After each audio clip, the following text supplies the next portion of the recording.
be the spokesperson for India, that is Bharat.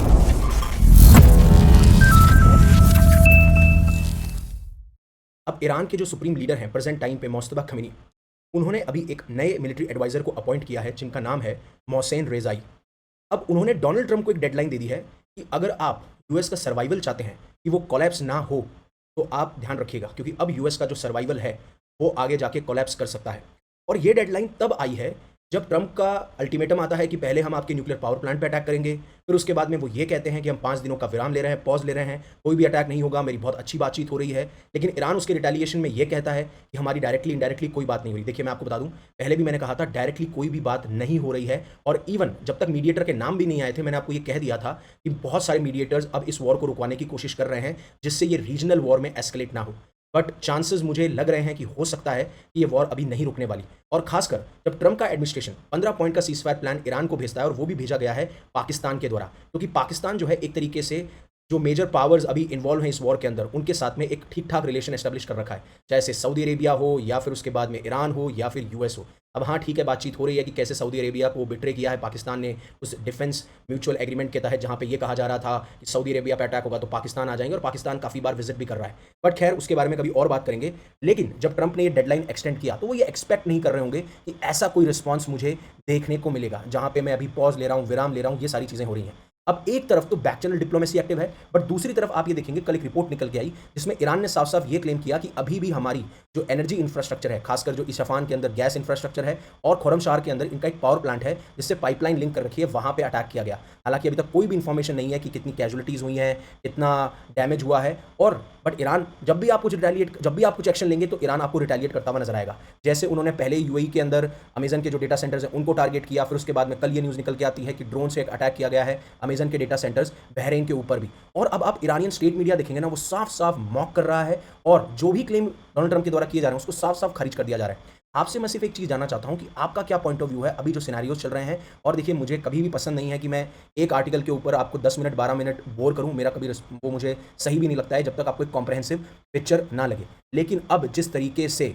जो war चल रही है वहां पे आपको विराम तो नहीं देखने को मिल रहा, क्योंकि अभी ईरान ने मिसाइल्स फायर करी हैं इजराइल, कुवैत, बहरीन के ऊपर, और जहां पे पहले जेड कुशनर, स्टीव विटकॉफ जिनकी एक एग्रेसिव अप्रोच थी ईरान को लेकर, उनको बैकसीट पे धकेल दिया है, और जेडी वांस और secretary of state Marco Rubio जो है अब रिप्रेजेंट कर रहे हैं यूएस की तरफ से, जिससे कि इस वॉर में पॉज आ सके, विराम आ सके, सीजफायर आ सके, और जो भी शर्तें हैं डोनाल्ड ट्रंप की या फिर ईरान जिस तरीके से डिमांड रख रहा है उसके ऊपर बातचीत की जा सके।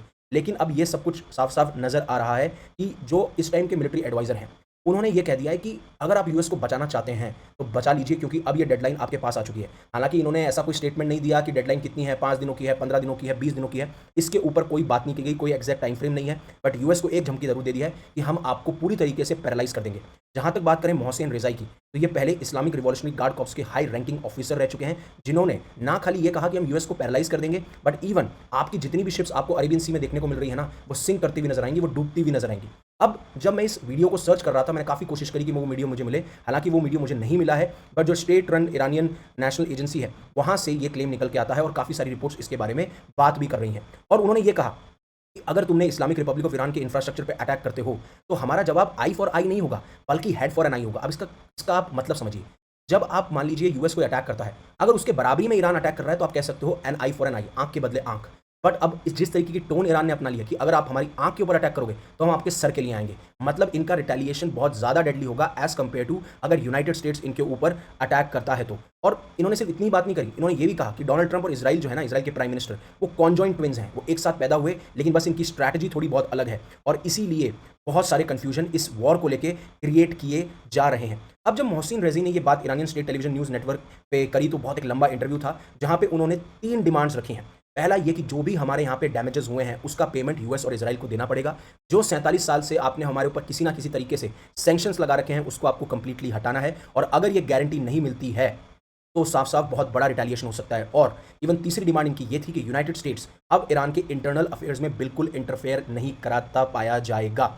और इन्होंने एक सरप्राइजिंगली बहुत बड़ा क्लेम किया है। इन्होंने किया है कि इजराइल और यूएस जो है ना, वो ईरान को 5 पार्ट्स में तोड़ना चाहते हैं, जहां पे रेज़ी ने ये कहा जैसे यूएस का बुशेर, खुज़ेस्तान और इलाम जैसे प्रोविंसेस, और उनके साथ साथ ही जो ऑयल रिजर्व है उनको एक्वायर करना चाहता है जैसे वेनेजुला में किया गया था। और ये सिचुएशन साफ साफ ये दर्शा रही है कि आप अगर ये सोच रहे हैं कि आपको सीज़फायर देखने को मिलेगा, आपको ये देखने को मिलेगा कि ईरान जो है वो नील डाउन कर जाएगा, घुटनों पे आ जाएगा, वैसी पॉसिबिलिटी तो नहीं नज़र आती। और इवन एक वीडियो है जहाँ पे अभी जो प्रेज़ेंट में जो डिमांड चल रही है, जो सिचुएशन चल रही है, उसके बारे में बात की गई है। Have a look at this video. But उस वीडियो से पहले मैं आपको बताना चाहूँगा, अगर आप तैयारी कर रहे हैं यूपीएससी प्रीलिम्स की, तो वन स्टॉप सॉल्यूशन है जिसमें अनअकैडमी 2 साल के करंट अफेयर्स को कवर कर रहा है completely free of the cost. या तो आप यहाँ पे क्यूआर कोड दिया गया उसको स्कैन कर सकते हैं, या फिर डिस्क्रिप्शन में आपको इन सारी की सारी जो करंट अफेयर्स की पीडीएफ्स हैं उनका लिंक मिल The जाएगा। Iranian have a look at this video. demands have not changed. The Iranian demands right away from the start of this were we want the closure of all US bases in the region before we reopen the Strait of Hormuz. We want $2 million for every US and allied ship which is going to cross the Strait of Hormuz, or else we're not going to let them through. And then the other one is we want $100 billion worth of reparations to be paid by Israel and by the United States for all the damage they've inflicted on Iran. Well, that is certainly not, as far as we can see from what Donald Trump has been saying, been part of the discussions that have been taking place with these mysterious Iranian leaders over the past. अब यहाँ तक इन्होंने एक चीज़ कही कि ये चाहते हैं, ईरान चाहता है कि यूएस और इजराइल की अगर शिप्स भी निकले तो वो $2 मिलियन देके निकले। बट इसको ईरान ने साफ-साफ मना कर दिया है कि इजराइल और यूएस के अगर कोई शिप वेसल्स आएंगे या उनके कोई अलाइज के वेसल्स आएंगे, हम उनको पास ऑन नहीं करने देंगे थ्रू स्ट्रेट ऑफ हॉर्मुज। तो इस बात से मैं एग्री नहीं करता जो ये इंडिविजुअल बात कर रहे हैं इसके बारे में। बट हाँ, बाकी सारी बातें सही हैं और यूएस के प्रेसिडेंट इसके बारे में कुछ मैंशन नहीं कर रहे हैं कि $2 मिलियन की कोई बात हुई है या डैमेजेस की कोई बात हुई है। वो सिर्फ अपनी कंडीशन रख रहे हैं कि वो न्यूक्लियर वेपन को गिव अप कर देंगे, मैं स्ट्रेट ऑफ हॉर्मुज को एक साथ हम आयतुल्ला के साथ में मैनेज करेंगे। और उसके बाद में आपने वो टॉय वाली जरूर देख ली होगी जहां पे साफ-साफ ये दर्शाया जा रहा है कि बच्चे को ये दिखाया जा रहा है कि हाँ, आपके कंट्रोल में तो है गाड़ी, लेकिन गाड़ी आपके कंट्रोल में है नहीं, पूरा का पूरा कंट्रोल ईरान का है। जहां तक 15 पॉइंट्स की बात रही जो सीज़फायर के लिए रखे गए हैं और जो पाकिस्तान के थ्रू गए हैं, वहां पे इन्होंने ये कहा कि ईरान को अपनी न्यूक्लियर कैपेबिलिटीज जो है उनको खत्म करना होगा। साथ साथ में कमिटमेंट देना होगा कि वो बाद में आके न्यूक्लियर वेपन्स नहीं बनाएंगे और ना ही ईरानियन टेरिटरी में कोई यूरेनियम एनरिचमेंट आगे देखा जाएगा। और जो अभी तक 450 केजी ऑफ यूरेनियम स्टॉकपाइल पड़ा है, जिसमें इंटरनेशनल एटॉमिक एनर्जी एजेंसी ने बार बार ये कहा है कि वो 60% तक एनरिच किए जा चुके हैं और अगर वो 90% से ज़्यादा एनरिच होते हैं तो ईरान न्यूक्लियर वेपन बना लेगा। और मतलब ऐसी कंडीशंस रखी गई हैं, मुझे पर्सनली फील नहीं हो रहा है कि इन कंडीशन पे सीज़फायर होगा भी, जहां पे ईरान साफ-साफ ये कह रहा है कि हम तो बैक डाउन करने की कोशिश ही नहीं कर रहे हैं। आप बैक डाउन कर रहे हो, आपने पहले हमें अल्टीमेटम दिया था, अब आप जो है साफ-साफ मुकर रहे हो, पीछे जा रहे हो, हम तो रिटेलिएशन के लिए तैयार थे, इस तरीके से। और यही नहीं, ईरान को ये कहा कि जो आप हमास, हिज़्बुल्लाह, हौदीज़ को आप जो ऑपरेशंस के लिए पैसा देते हो, वेपन्स देते हो, उनको बंद करना पड़ेगा। स्ट्रेट ऑफ हॉर्मुज़ हमेशा खुली रहेगी। ईरान का जो मिसाइल प्रोग्राम होगा उसकी रेंज बिल्कुल लिमिट रहेगी और कोई भी फ्यूचर मिसाइल अगर आप इस्तेमाल करते हो तो वो सिर्फ आप सेल्फ डिफेंस के लिए करोगे। अब आप मुझे बताइए कि क्या ईरान इन शर्तों पे मानेगा जहां पे उसे ऐसा लग रहा है कि हमारे पास में तो कोई पावर ही नहीं है, हम तो कुछ कर ही नहीं सकते हैं अगर हमारे ऊपर अटैक हो गया। ना हम न्यूक्लियर वेपन डेवलप कर सकते हैं, चलो न्यूक्लियर वेपन तक की बात गई, ना हम उसको पीसफुल पर्पसेस के लिए इस्तेमाल कर पा रहे हैं, जो हमारी न्यूक्लियर फैसिलिटीज़ है उनको खत्म करने की बात की जा रही है। यहाँ तक कि अगर मान लीजिए यूएस और इजराइल प्रेशर बनाने की कोशिश करते भी हैं तो ईरान जो है वो अपने एलाइज के थ्रू उनको अगर टारगेट करे, काउंटर करे, तो वो भी पॉसिबल नहीं है। ये सारी चीज़ें ऑब्वियसली बात है, मैं डाइजेस्ट नहीं कर पा रहा हूँ कि ये पॉसिबल हो पाएगा, बट यही सिचुएशन अभी तक है। और इसी सिचुएशन के दौरान ट्रम्प जो है पीएम मोदी को डायल करते हैं और ये कहते हैं कि मैंने गल्फ वॉर के बारे में डिस्कस किया है, मिडिल ईस्ट का क्राइसिस कैसे बढ़ता हुआ जा रहा है। और खासकर इस चीज़ के बारे में तब ज़्यादा बात हो रही है जब हमारे प्राइम मिनिस्टर नरेंद्र मोदी का एक वीडियो बहुत वायरल हो रहा है कि कोविड जैसी सिचुएशन हो सकती हैं, ऐसी प्रॉब्लम हमें देखने को मिल सकती हैं और इसकी संभावनाएं हैं भी। और जब इनके बारे में, इस कॉल के बारे में बात की तो उन्होंने कहा कि हाँ, मैंने बहुत ही अच्छा एक यूज़फुल एक्सचेंज और बातचीत करी है जो वेस्ट एशिया में सिचुएशन है। इंडिया चाहता है कि जल्दी से जल्दी पीस जो है रिस्टोर किया जाए और जो चीज़ें बढ़ती हुई आ रही हैं उनको हमें कम करना होगा, डीएस्केलेट करना होगा और ये इंश्योर करना होगा कि स्ट्रेट ऑफ हॉर्मुज़ ओपन रहे, हम उसे सिक्योर कर सकें और पूरे वर्ल्ड के लिए वो एक्सेसिबल हो। और इसी वजह से हम पीस और स्टेबिलिटी ला सकते हैं, इन चीज़ों के बारे में कही। और इसको ही यूएस के जो एम्बेसडर हैं टू इंडिया, सर्जियो गौर, उन्होंने कहा कि यूएस चाहता है कि ईरान के ऊपर जो भी बातचीत हो वो पीएम मोदी को लूप में रख के बातचीत की जाए। तो अब इसको ईरान किस तरीके से लेता है वो भी देखना होगा। जिस तरीके से श्रीलंका ने रेस्क्यू किया था जब उनके बाद उनकी आईएनएस देना को टॉर्पीडो के द्वारा सबमरीन से जो टॉर्पीडो लॉन्च हुआ वो डिस्ट्रॉय कर दी जाती है, उसके बाद में जो श्रीलंका था उन्होंने रेस्क्यू किया। फिर उसके बाद में यूएस ने ये भी कहा कि हम आपके बेसेस या ज़मीन चाहते हैं जिससे हम अटैक कर सके, तो उन्होंने उसके लिए भी मना कर दिया। तो अगर एक नाम ईरान के एडमिनिस्ट्रेशन के ऊपर है जिनको वो फ्रेंड मान रहे हैं तो वो है श्रीलंका। श्रीलंका के लिए उन्होंने ये भी कह दिया था कि आपको जो भी ज़रूरत हो, कैसी भी ज़रूरत हो, हम उसके लिए रेडी हैं।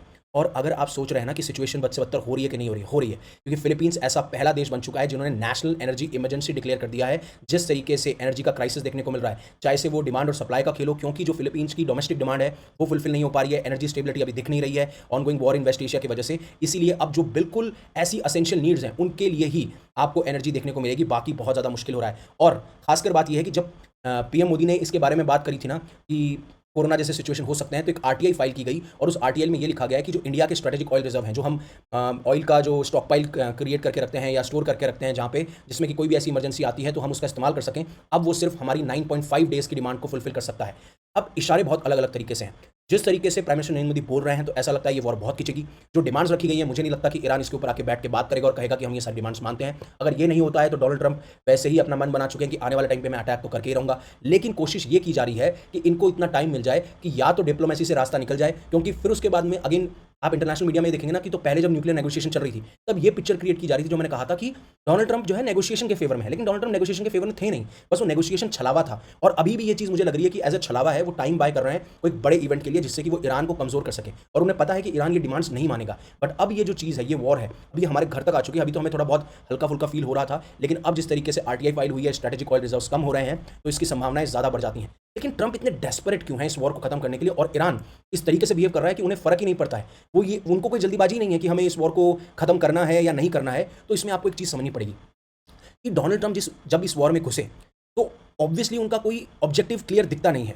और अब जिस तरीके से क्लेम किया जा रहा है कि ये यूएस की वॉर है ही नहीं, ये वॉर है इजराइल की। अब ना कोई क्लियर ऑब्जेक्टिव्स हैं, ना कोई प्लानिंग दिख रही है, ना कोई एग्जिट स्ट्रेटजी दिख रही है। अब जो इन्हें लग रहा है वो ये प्लान कर रहे हैं। अब स्टार्टिंग में इन्होंने स्ट्रेट ऑफ हॉर्मुज का मेंशन भी नहीं किया था कि अगर मान लीजिए स्ट्रेट ऑफ हॉर्मुज ब्लॉक हो गई और इस तरीके की सिचुएशन क्रिएट हो गई तो आप कैसे बिहेव करेंगे। और देखिए, मैं ये नहीं कहूँगा कि ईरान को इन्होंने वेनेजुला से कंपेयर किया, बट जिस तरीके का कॉन्फिडेंस ये लेके आ रहे थे ना, जब इन्होंने वेनेजुला के प्रेसिडेंट निकोलस मदुरो को कैप्चर किया था, उन्हें ये लग रहा था कि ईरान को भी हम इतनी जल्दी डिफीट कर पाएंगे। देखिए, उन्हें पता था कि ईरान के पास में जो ताकत है, उनकी ज्योग्राफी जो ताकत है, उनकी जो बैलिस्टिक मिसाइल ताकत है, उससे वो रिटेलिएट करेंगे। बट इतना लंबा रिटेलिएट करेंगे, बैक डाउन नहीं करेंगे और इस तरीके से यूएस ट्रैप हो जाएगा, वो शायद यूएस ने नहीं सोचा था। और ईरान जो है, जो एक्सपेक्ट किया जाता उससे ज़्यादा स्ट्रॉन्ग, उससे ज़्यादा पावरफुल निकला। अब आप लीडरशिप पे अटैक कर रहे हो, हैवी बॉम्बिंग कर रहे हो, फिर भी ईरान सर्वाइव कर रहा है, रिटेलिएट करता जा रहा है, और अब तो कन्फ्लिक्ट ग्लोबल लेवल तक पहुंच चुका है। जिस तरीके से स्ट्रेट ऑफ हॉर्मुज को एक न्यूक्लियर बटन की तरह इस्तेमाल किया गया है, और उसका रिजल्ट देखिए, ऑयल और गैस प्राइसेस 50% से ज़्यादा बढ़ गए हैं। इस क्राइसिस को कंपेयर किया जा रहा है जो 1973 में, 1979 में ऑयल शॉक्स हुए थे, उससे भी बड़ा बताया जा रहा है। और अब इसकी वजह से होगा क्या, उसकी वजह से महंगाई बढ़ेगी और आपको आने वाले टाइम पे फूड क्राइसिस भी बढ़ता हुआ देखने को मिल सकता है, क्योंकि गल्फ में अब फर्टिलाइजर प्रोडक्शन रुक गया है, नेचुरल गैस सप्लाई हिट हो चुकी है। अब यूएस तक ये वॉर पहुंच चुकी है, क्योंकि अब जो फार्मर्स हैं वो चिंता में है कि कैसे हम फर्टिलाइजर्स लेके आएंगे, कैसे हमें इनका सपोर्ट मिलेगा। और यूएस में पेट्रोल प्राइसेस भी साथ साथ बढ़ रहे हैं, और डोनाल्ड ट्रंप की जो एक इमेज है उसको भी डैमेज हो रहा है, और जो एक मागा सपोर्टर्स हुआ करते थे वो भी अब सवाल खड़ा कर रहे हैं। इन्फ्लुएंशियल लोग सवाल पूछ रहे हैं कि आपने ऐसा किया तो किया क्यों, और इसकी वजह से आपने देखा था जो कैन ने रिजाइन किया। और अगर ये वॉर लंबा चलता है तो ट्रंप की जो इमेज है वो और ज़्यादा डैमेज की जाएगी। लेकिन ईरान को ट्रंप पे बिल्कुल ट्रस्ट नहीं है। जिस तरीके से बार बार न्यूक्लियर नेगोशिएशन भी चल रहे हैं, फिर भी आपने अटैक कर दिया, चाहे वो जून में हो, चाहे इस बार किया हो। इसलिए रिसेंट अटैक से यूएस के ऊपर ट्रस्ट कम हो चुका है, और ईरान इस चीज़ को जानता भी है। और जिस तरीके से रिपोर्ट निकल के आ रही है कि लगभग बताया जा रहा है 5000 यूएस मरीन जो है वेस्ट एशिया में पहुंचने वाले हैं, जैसे ही ट्रंप की जो हॉर्मुज की डेडलाइन है कि अगर आपने स्ट्रेट ऑफ हॉर्मुज को नहीं खोला तो हम उसके बाद में आपके न्यूक्लियर पावर प्लांट पर अटैक कर देंगे। सेम डे यानी फ्राइडे को वो डेडलाइन जैसे खत्म होगी, यूएस मरीन जो है वेस्ट एशिया में पहुंच जाएंगे पूरे के पूरे। अब इसका एक ही तरीका हो सकता है, देखिए, या तो ये मरीन्स जा रहे हैं स्ट्रेट ऑफ हॉर्मुज को ओपन करवाने, वहां पे जो इंपॉर्टेंट बेसेस हैं या जो वहां पे इंपॉर्टेंट लोकेशन है उनको कैप्चर करके ये ईरान के सामने रखा जाए कि इन लोकेशन को अगर आप चाहते हैं कि ये फ्री हो यूएस के कंट्रोल से, तो आपको स्ट्रेट ऑफ हॉर्मुज को ओपन करना पड़ेगा। दूसरी थ्योरी ये हो सकती है कि जो खार्ग आइलैंड है, जिससे ईरान जो है अपना 90% ऑयल एक्सपोर्ट कर रहा है अभी अपने अलाइज को, चाहे वो चाइना हो, इंडिया हो, पाकिस्तान हो, इवन काफ़ी सारे और नेशंस हैं, तो अगर खार्ग आइलैंड को कैप्चर कर लिया जाता है तो उसके एवज में ये कहा जाएगा कि अगर आपको अपने खार्ग आइलैंड को बचाना है तो आपको स्ट्रेट ऑफ हॉर्मुज को ओपन करना पड़ेगा। क्योंकि मैं पर्सनली मैं फील कर पा रहा हूँ कि ये वॉर इन सीजफायर पॉइंट से, इन एग्रीमेंट्स पे रुक जाएगी, क्योंकि नहीं मानेंगे दोनों देश, किसी ना किसी पॉइंट पे आके इनका डिसएग्रीमेंट होने वाला ही है। तो आपको कोई ना कोई एक्शन सैटरडे और संडे को देखने को मिल सकता है। अब जहां तक एक मेरे व्यूअर है सुजीत, उन्होंने ये कहा कि मैं अपनी 4 साल की बच्ची के साथ में आपका एनालिसिस देखता हूं, तो जब हमको ये चीज़ें पता हैं तो उनके ब्यूरोक्रेट को या उनके मिलिट्री एनालिस्ट को ये नहीं पता थी क्या? देखो, मुझे लगता है कि उनको पता थी ये सारी चीज़ें, लेकिन कहीं ना कहीं डोनाल्ड ट्रंप ने अपने ईगो में आके इन चीज़ों को इग्नोर किया है। और जिस तरीके से वो ईरान को बहुत हल्के में ले रहे थे वैसा हुआ नहीं है, क्योंकि उन्हें नहीं लग रहा था कि ईरान जो है ठीक है मिडिल ईस्ट बेसिस पर टारगेट करेगा, बट वो पूरे गल्फ स्टेट्स की इकोनॉमी को डैमेज करने चले जाएगा, ये नहीं सोचा था। जो डेटा सेंटर्स हैं उन पर अटैक करेगा, ये भी नहीं सोचा था। और शायद यूएस ने ये प्लान किया हो कि हाँ, अगर मिडिल ईस्टर्न बेसिस पर टारगेट होंगे, अगर गल्फ स्टेट पर टारगेट होंगे तो गल्फ स्टेट भी इस वॉर का हिस्सा बनेंगे, और अगर गल्फ स्टेट इस वॉर का हिस्सा बनते हैं तो फिर उसके बाद में मैं बैक डाउन करके पीछे जा सकता हूं। ऐसा ही इन्होंने वियतनाम वॉर में भी किया था, राइट, कि साउथ वियतनाम जो था उसको अकेला छोड़ के चले गए थे, और हालांकि उसके बाद में साउथ वियतनाम में जो है सरेंडर कर दिया था, और फिर नॉर्थ वियतनाम और साउथ वियतनाम एक साथ मर्ज हो गए थे।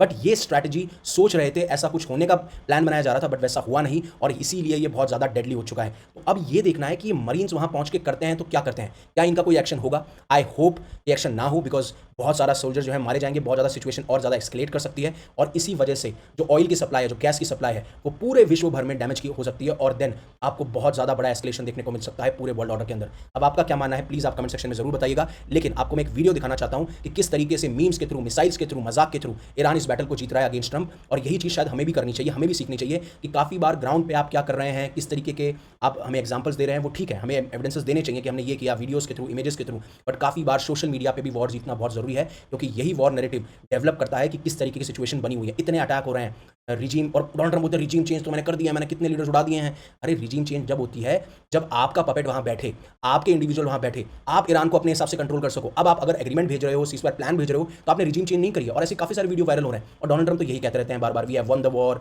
और अभी भी वीडियो वायरल हो रहे हैं, देखिए हमने वॉर जीत लिया है। और अगर कोई भी इंडिविजुअल ऐसा कहता है कि हमने वॉर नहीं जीती तो वो झूठ बोल रहा है, झूठ आप बोल रहे हैं। अब आपको एग्जिट लेना है, लेकिन have a look at this clip at the end, मैंने आपके लिए रखी है ये क्लिप, आप जरूर देखिए जाइएगा, बहुत इंटरेस्टिंग क्लिप है। सो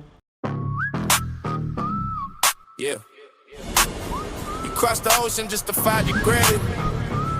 Sacrifice your own boys for a lie. Listen. Yeah. Yeah. Make America great again. Yo, tails, this shit crazy. Yeah. Make America great again now. You will see what happens, yeah. Watch this. Sacred defense, we protecting the soil. Why you sacrifice soldiers to pay for your spoil? You thought you ran the blow, sitting on your throne. Now we turning every base into a bed of stone. It's a slaughterhouse, a trap you couldn't see. Welcome to the graveyard of your vanity. The secrets are leaking, the pressure is rising. We locked on the target, and now you are hiding. LOSCR. We spelling at your name. Send them to the slaughter, you the only one to blame. Bleeding for a fucker while you shaking in your sweet. LOSCR. Taste the ash of defeat. LOSCR. Yeah, we spelling at your name. Send them to the slaughter, you the only one to blame. Bleeding for a fucker while you shaking in your sweet. LOSCR. Taste the ash of defeat. Swag's fighting in your suit, hiding Epstein's ghost. You sent your boys to die on the bloody coast. Not a revenge for the leader's blood is purely mine. Every drop of his blood is a missile on the line. You thought you took him out, thought the fire was dead, but another Khamenei is standing ahead. Yeah, you strike one down, we just shatter your brain. We put another in the leg. Khamenei again. The secrets are leaking, the pressure is rising. We locked on the target, and now you are hiding. LOSCR. Yeah, we spelling out your name. Send them to the slaughter, you the only one to blame. Bleeding for a puppet while you shaking in your sweet. LOSCR. Taste the ash. LOSCR. Yeah, we spelling out your name. Send them to the slaughter, you the only one to blame. Bleeding for a puppet while you shaking in your sweet. LOSCR. Taste the ash of defeat. Sacred defense of the homeland. Sacred defense of the homeland. Sacred defense of the homeland. The slaughterhouse is open. Khamenei can. LOSCR.